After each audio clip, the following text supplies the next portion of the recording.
नमस्कार मित्रांनो, तुमच्या सर्वांचे स्वागत आहे आपल्या YouTube चॅनल यशोमार्गवर. विद्यार्थी मित्रांनो, आजच्या या व्हिडिओमध्ये आपण पाहणार आहोत टीईटी मध्ये EVS या विषयामधून म्हणजे परिसर अभ्यास किंवा ज्याला आपण पर्यावरण असं म्हणतो, यामधील अतिशय महत्त्वाचे 35 प्रश्न किंवा 35 मुद्दे आपण त्याला म्हणू, जे अतिशय तुम्हाला परीक्षेच्या दृष्टिकोनातून महत्त्वाचे आहेत. तुम्हाला हे नक्कीच 5 ते 6 मार्क देतील. 5 ते 6 मार्क. ठीक आहे. त्याआधी YouTube चॅनलला आपल्या सबस्क्राईब करा आणि आपण लागली सुरुवात करू. पहिला मुद्दा बघा, बियाणे अंकुरित करण्यासाठी पाणी, हवा आणि उष्णता आवश्यक असते. बघा, 3 गोष्टी आवश्यक असतात: पाणी, हवा आणि उष्णता. आपल्याला त्या ठिकाणी प्रश्नामध्ये एक पर्याय दिलेला असतो, खालीलपैकी कोणत्या घटकांची आवश्यकता आहे. त्यामध्ये असा हा मुद्दा येईल. याला आपण लागलीच टिक करायचं, याला योग्य म्हणायचं. ठीक आहे. पुढचा पाहू. बियाणे अंकुरित होण्यास 10 ते 12 दिवस लागतात. प्रथम रेडिकल बाहेर येतो, त्यानंतर प्लिम्यूल येतो आणि मुळापासून तंतू बाहेर पडतात, ज्यांना रूटलेट्स असं म्हणतात. ठीक आहे. हे जे बियाणं असते, आपण कोणतंही बीज जमिनीमध्ये पेरतो, त्याच्या बाबतीमध्ये या ठिकाणी त्यांनी सांगण्याचा प्रयत्न केलेला आहे. ध्यानामध्ये राहू द्या, अतिशय महत्वाचा मुद्दा आहे, परीक्षेमध्ये येऊ शकतो. त्यानंतर मुळांचा रंग फिकट असतो आणि पांढऱ्या मुळावर केसासारखी रचना असते, ज्यांना मुळांची केस असे म्हणतात. ठीक आहे. वडाच्या झाडापासून आधार देणारी मुळे बाहेर पडतात. म्हणजे वडाला खालून मुळं तर असतातच असतात, पण वर फांद्यांमधून सुद्धा खालच्या बाजूला अशा प्रकारे काही मुळे येतात आणि ते मुळे शेवटी जमिनीमध्ये जातात आणि ते सुद्धा वडाला आधार देण्याचं काम करतात. हा मुद्दा आहे, लक्षात राहू द्या. वाळवंटातील ओक ही 10 फूट उंच वनस्पती आहे, ज्याची मुळे 300 फूट खोलवर पोहोचतात आणि पाणीही कमी असतात. ठीक आहे. बघा, वाळवंटातील ओक नावाची वनस्पती आहे. ध्यानामध्ये ठेवा, परीक्षेत असे प्रश्न जास्त विचारले जातात, मुद्दाम विचारले जातात. ही वरच्या दिशेनं किती फुटते? वरच्या दिशेनं, आता हे समजा हे वृक्ष आहे, हे वरच्या बाजूनं 10 फूट असतो, पण याची जी मुळं आहेत, ही मुळं खाली 300 फुटापर्यंत खोल जातात. म्हणजे पाण्याच्या शोधामध्ये इतकं खोल जातात. ठीक आहे. 300 फूट खोल जातात याची मुळं. ध्यानामध्ये ठेवा. आणि ही कुठं? वाळवंटातली वनस्पती आहे ना. वनस्पतीचं नाव आहे ओक. वर 10 फूट आणि जमिनीच्या खाली 300 फुटापर्यंत पोहोचते आणि या वनस्पतीला पाणीही कमी असतात. ध्यानामध्ये ठेवा, असे अफलातून जे असतात ते मुद्दाम आपल्याला परीक्षेमध्ये विचारले जातात. वाळवंटातील ओक हा ऑस्ट्रेलियामध्ये आढळतो आणि त्याची मुळे त्याच्या खोडापेक्षा 30 पट जास्त असतात. बघा, वाळवंटातील त्याच वनस्पतीबद्दल बोलले गेलेले आहे. ऑस्ट्रेलियामध्ये आढळते. कुठे आढळते? ऑस्ट्रेलियामध्ये. देशाचं नाव आहे ऑस्ट्रेलिया. आणि त्याची मुळं त्याच्या खोडापेक्षा 30 पट जास्त असतात. म्हणजे पहा, त्याचा खोड समजा किती आहे? 10 फूट आहे, तर 10 पट आणि त्याची 30 पट जास्त म्हणजे किती होतात? 300 होतात. तर ते एवढे 300 फूट खोलवर जाऊ शकतात. मुळा हे बदललेले मूळ आहे. बघा, मुळा जो आपण रॅडिश मुळा खातो, त्या मुळाबद्दल बोललेला आहे. तो काय आहे? एक बदललेलं मूळ आहे. ठीक आहे. त्यानंतर मोठी झाडे जोरदार वादळात पडत नाहीत, कारण त्यांची मुळे खोलवर असतात. ठीक आहे. मोठी जी झाडं असतात ती वादळामध्ये सुद्धा पडत नाहीत, टिकून राहतात. कारण की त्यांची मुळं ही खोलवर रुजलेली असतात. 8 नंबरचा मुद्दा आहे, वडाच्या झाडांना आधार देणारी मुळे असतात. वरच आपण पाहिला हा मुद्दा, पुन्हा पाहू. झाडे त्यांच्या मुळाद्वारे पाणी शोषून घेतात. ठीक आहे. वनस्पतींची वर्गीकरण विविधतेनुसार केले जाते. वनस्पतींचं जे विविधीकरण आहे किंवा वर्गीकरण आहे, त्यांच्या विविधतेनुसार, त्यांच्या वेगवेगळेपणामुळे केलं जातं. जसं की पातळ जाडदेठ असणं, त्यानंतर पानांचा रंग, आकार आणि पानांची धार गोल, लांब किंवा त्रिकोणीय, यावरून सुद्धा त्या सर्व वनस्पतींचं वर्गीकरण या ठिकाणी केलेलं असतं. त्यानंतर 11वा मुद्दा, लिंबू, आंबा, कडुलिंब, तुळस, पुदिना आणि कोथिंबीरच्या पानांना सुगंध असतो. ठीक आहे. ही जी पानं आहेत यांना काय असतो? सुगंध असतो. एक वेगळा विशिष्ट सुगंध असतो. पुढचा मुद्दा पाहू आपण. विष्णू चिंचाळकर विष्णू चिंचाळकर वाळलेल्या पानांनी रंगकाम करायचे. हे कुठले आहेत? इंदोरचे आहेत, मध्य प्रदेशातील. नाव आहे विष्णू चिंचाळकर. ते काय करतात? वाळलेल्या पानांनी रंगकाम करतात. त्यानंतर चांदीच्या रंगाने पानांचे ठसे बनवणे ही एक सृजनशील कला आहे. या ठिकाणी चांदीच्या नाही तर या ठिकाणी मोमी नावाची वनस्पती असते. मोमी, या मोमीच्या रंगाने पानांचे ठसे बनवणे ही एक सृजनशील कला आहे. ठीक आहे, तर ध्यानामध्ये ठेवा मोमी. त्यानंतर वनस्पतींना पाणी दिल्याने वाळलेली पाने पुन्हा हिरवी होतात, कारण ती प्रकाश संश्लेषणाद्वारे अन्न तयार करतात. ठीक आहे. फुलांची दरी उत्तराखंड मध्ये आहे. ठीक आहे, फुलांची दरी उत्तराखंड मध्ये आहे. म्हणजे त्या ठिकाणी एवढं पर्यावरण सुंदर आहे की त्या ठिकाणी काही जंगलांमध्ये अति फुलांची झाडं आहेत. ठीक आहे. 16 नंबरचा मुद्दा, मधुबनी चित्रकलेचा उगम बिहारच्या मधुबनी जिल्ह्यात झाला आहे. ध्यानात ठेवण्यासाठी अतिशय सोपी या ठिकाणी ट्रिक आहे. मधुबनी जिल्हा आणि चित्रकलेचा नमुना कोणता? मधुबनी. ठीक आहे, या जिल्ह्यावरून त्याला नाव देण्यात आलेलं आहे. मधुबनी चित्रकलेचा उगम हा बिहारच्या मधुबनी जिल्ह्यात झाला.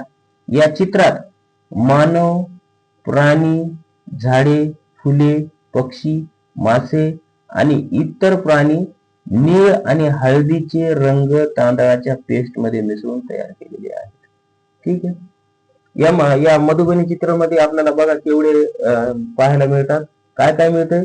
मानव, प्राणी, झाडे, फुले, पक्षी, मासे आणि इतर प्राणी पाहायला मिळतात.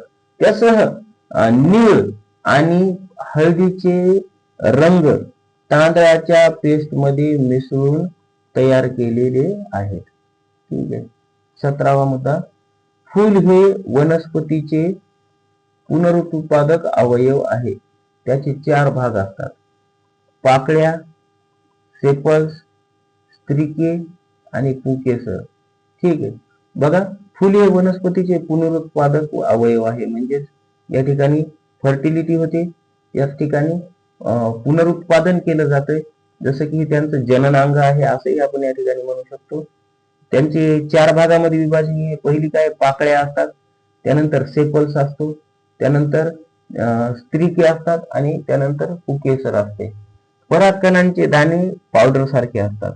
फुलामध्येच आढळणारे जे परागकण आहेत त्याचे दाणे हे कसे असतात? पावडरासारखे असतात. त्यानंतर उत्तर प्रदेश कचनार फुलाची करी खाल्ली जाते आणि केरळमध्ये केळीच्या फुलाची करी खाल्ली जाते. महाराष्ट्रात मोरिंगा फुलाचे पक्वान बनवले जातात. ठीक आहे. आता प्रत्येक राज्याच्या वेगवेगळ्या भागामध्ये वेगवेगळ्या वनस्पती आढळतात आणि त्यावरून त्या ठिकाणी वेगवेगळ्या वनस्पती आहेत. बघा, उत्तर प्रदेशात काय? कचनार फुलाची करी म्हणजे काय? सब्जी किंवा भाजी खाल्ली जाते. आणि केरळमध्ये केळीच्या फुलांची करी खाल्ली जाते. म्हणजे जी कमळ म्हणतो आपण, त्याला कंबळ म्हणतो, आज जे आहे त्याची भाजी खाल्ली जाते. कुठे? केरळमध्ये. आणि महाराष्ट्रात मोरिंगा नावाची जी फुलांची पक्वान आहे ते बनवले जाते. आता या ठिकाणी महाराष्ट्रामध्ये मराठवाडा आहे, विदर्भ आहे, या ठिकाणी तर ते काही आढळत नाही. कदाचित ही कोकणची गोष्ट करत असावीत. ठीक आहे, कोकणमध्ये अशी वनस्पती आढळत असावी. पण ध्यानामध्ये ठेवा. ठीक आहे, महाराष्ट्रामध्ये मोरिंगा फुलांची पक्वान बनवले जाते. त्यानंतर पहा 20 नंबरचा मुद्दा, औषधात वापरल्या जाणाऱ्या फुलांमध्ये गुलाब, केशर, सेलेरी, सर्पगंधा आणि वड यांचा समावेश आहे औषध निर्मितीमध्ये. ठीक आहे. त्यानंतर गुलाब पाण्याचा वापर मिठाई, औषधे आणि लस्सीमध्ये केला जातो. गुलाब पाणी. ठीक आहे. त्यानंतर झेंडू, झिनिया, पेटुनिया आणि हायड्रेजिया पासून रंग बनवले जातात. ठीक आहे. झेंडू तर माहित आहे सर्वांना, झिनिया त्याच्यासारखाच असतो. पेटुनिया आणि हायड्रेजिया पासून काय? रंग बनवले जातात. आपल्याला असे प्रश्न येतात आणि आपल्याला ऐन वेळी मग माहित नसतं, त्यामुळे आपल्याला त्या ठिकाणी अवघड वाटतात, या ठिकाणी सोपे वाटतात, पण परीक्षेच्या हॉलमध्ये मग हेच आपल्याला अवघड वाटतात. म्हणून तुम्ही 1 वेळ 2 वेळ याला वाचलं, पाहिलं तर नक्कीच तुम्हाला जास्त स्कोर होईल. तुम्ही लवकरात लवकर त्या ठिकाणी 90+ होऊन जातात. आणि आपल्याला काय पाहिजे? 90+ व्हायचे. चमेली आणि गुलाबापासून परफ्यूम आणि सुगंधी द्रव्ये बनवली जातात. त्यानंतर उत्तर प्रदेशातील कन्नौज जिल्हा हा सुगंधासाठी प्रसिद्ध आहे. म्हणजे या ठिकाणी इत्र किंवा अत्तर किंवा सुगंधी द्रव्ये या ठिकाणी बनवली जातात. ध्यानामध्ये ठेवा, उत्तर प्रदेश मधला कन्नौज जिल्हा आहे. ठीक आहे. सुगंध हा फुलांचा शुद्ध अर्क आहे आणि तो ऊर्ध्वपातन करून बनवला जातो. ऊर्ध्वपातन करून बनवला जातो. ठीक आहे. ऊर्ध्वपातन पद्धत तुम्हाला 7वीच्या विज्ञान मध्ये पाहायला मिळेल. ठीक आहे. ऊर्ध्वपातन पद्धत कशी असते, ज्याला पाण्याला गरम करून त्याच्या वाफेपासून ते तयार केलं जातं. ठीक आहे. नाशवंत भाज्यांमध्ये पालक, भोपळा, फुलगोबी, भोपळा इत्यादींचा समावेश आहे. नाशवंत म्हणजे लवकर खराब होणाऱ्या भाज्या आहेत या. ठीक आहे. तण ही अशी झाडे आहेत जी पेरणी न करता स्वतःहून वाढतात.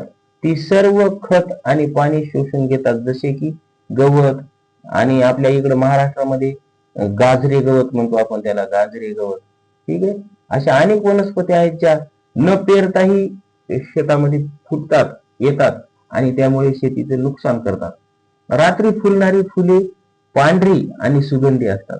पहा, एक फुलांचं वैशिष्ट्य आहे, रात्री फुलणारी फुलं, रात्री फुलणारी फुले कशी असतात, रंगाने पांढरी असतात आणि खूप सुगंधी असतात. ठीक आहे. त्यानंतर 29 नंबरचा जो मुद्दा आहे तो, कडुलिंब, किकर आणि खेजरी या झाडांना कीटकांचा प्रादुर्भाव होत नाही. अगदी खेजरी देखील. ठीक आहे. ही जी झाडं आहेत, कडुलिंब आहे, किकर आहे आणि खेजरी आहे, ही गंधाने आणि चवीने कडू असतात, कडू, म्हणून यांच्यापाशी कोणताही कीटक थरकत नाही. ठीक आहे. ध्यानामध्ये ठेवा, ह्या वनस्पत्या यांच्यावर कोणताही प्रादुर्भाव होत नाही. गुलाब पाणी, ग्लिसरीन आणि लिंबाचा रस वापरल्याने हिवाळ्यात त्वचा भेगा पडण्यापासून बचाव होतो. ठीक आहे. हिवाळ्यामध्ये शरीराची आपली जी स्किन आहे ती उलते, बरोबर आहे, गाल उलतात, ओठ उलतात आणि त्यामुळे मग काय त्रास होतो. पण गुलाब पाणी किंवा ग्लिसरीन आणि लिंबाचा रस जर आपण वापरला तर त्यापासून आपला बचाव होतो. घराच्या भिंतीवर पिंपळाचे झाड वाढते. त्यानंतर 32 वडाचे झाड हे सर्वात जुन्या झाडांपैकी एक आहे. ठीक आहे. काळानुरूप जर विचार केला तर वडाचं झाड हे अतिशय प्राचीन आहे आणि अतिशय जुनं आहे. केरळला मसाल्यांचे राज्य म्हणून ओळखले जाते. प्रश्न येऊ शकतो, कोणत्या राज्याला मसाल्यांचं राज्य म्हणतात? कोणत्या राज्याला? तर कोणत्या राज्याला? केरळ राज्याला मसाल्याचे राज्य म्हणून ओळखले जाते. याला VIP करून टाका. VIP, व्हेरी इम्पॉर्टंट पर्सन किंवा VIP क्वेश्चन आपण करू. ठीक आहे. VIP. गरम मसाला हे जिरे, वेलची, लवंग आणि दालचिनी अशा अनेक मसाल्यांचे चूर्ण मिश्रण आहे. गरम मसाला काय असतो? जिरे, वेलची, लवंग आणि दालचिनी अशा अनेक मसाल्यांचे चूर्ण असते. ठीक आहे. यालाच गरम मसाला असं म्हणतो आपण. 35 आणि शेवटचा जो मुद्दा आहे तो, वडाचे झाड शेकडो वर्षे जगू शकते. वडाचे झाड शेकडो वर्षे जगू शकते. बघा, या ठिकाणी मी एक वडाचं झाड काढलं आहे. ठीक आहे. हे वडाचं झाड आहे. आता हे वडाचं मेन खोड आहे. या ठिकाणी त्याला काय होतात, पारंब्या फुटतात किंवा तोरंब्या म्हणतो, कोणी पारंब्या म्हणतात. त्या पारंब्या शेवटी काय होतात, इकडे जमिनीकडे येतात पावसाळ्यामध्ये आणि जमिनीमध्ये विलुप्त होतात. विलुप्त होत नाहीत तर समजा जमिनीमध्ये जमीन फोडून आतमध्ये घुसतात आणि मग हे खोडाचं काम करायला सुरुवात करतात. यांचा आकारही मोठा होत राहतो आणि या झाडाला खूप चांगल्या प्रकारे ते काय करतात, इथं आधार देतात आणि मग हे खोड जुनं होऊन जातं आणि हे खोड नव्यानं त्याचं काम करतं. आणखी दुसऱ्या फांद्या फुटतात आणि त्या फांद्याला पुन्हा पारंब्या फुटतात आणि त्या पारंब्या पुन्हा जमिनीत जातात आणि खोडाचं काम करतात. आणि अशा प्रकारे वडाच्या झाडाचा विस्तार होत राहतो आणि विस्तार झाल्यामुळे त्याला मृत्यूच येत नाही. ते नवीन नवीन नवीन नवीन जास्त दिवस टिकायला सुरुवात होते. म्हणून वड हा वृक्ष पर्यावरणासाठी अतिशय उपायकारक आहे. ठीक आहे. आणि औषधी बऱ्याच गुणधर्मांनी युक्त असलेला वड हा वृक्ष आहे आणि त्याला आपल्या या ठिकाणी अतिशय अनन्य साधारण महत्व आहे. 35व्या मुद्द्यासोबतच आपला व्हिडिओ या ठिकाणी थांबतो. आणि मित्रांनो, तुम्हाला व्हिडिओ जर आवडला असेल तर आपल्या व्हिडिओला एकदा तुम्ही काय करा, लाईक करा. ठीक आहे. लाईक करा आणि आपल्या चॅनलला सबस्क्राईब करा. पुढच्या व्हिडिओमध्ये अतिशय अशीच महत्वाची माहिती घेऊन येणार आहे. तुम्हाला काही सांगायचं असेल तर एकदा कमेंटमध्ये मला सजेस्ट करा, मी नक्कीच तुमच्यासाठी या ठिकाणी तसा व्हिडिओ घेऊन येईल. ठीक आहे. मला हा व्हिडिओ बनवण्यासाठी बरीचशी मेहनत लागली, त्यासाठी फक्त एक लाईक द्या, एक लाईक. ठीक आहे. भेटू पुढच्या व्हिडिओमध्ये आणि तुम्हाला येणाऱ्या टीईटी साठी भरपूर अशा शुभेच्छा. ठीक आहे. भेटू पुढच्या व्हिडिओमध्ये, तोपर्यंत नमस्कार.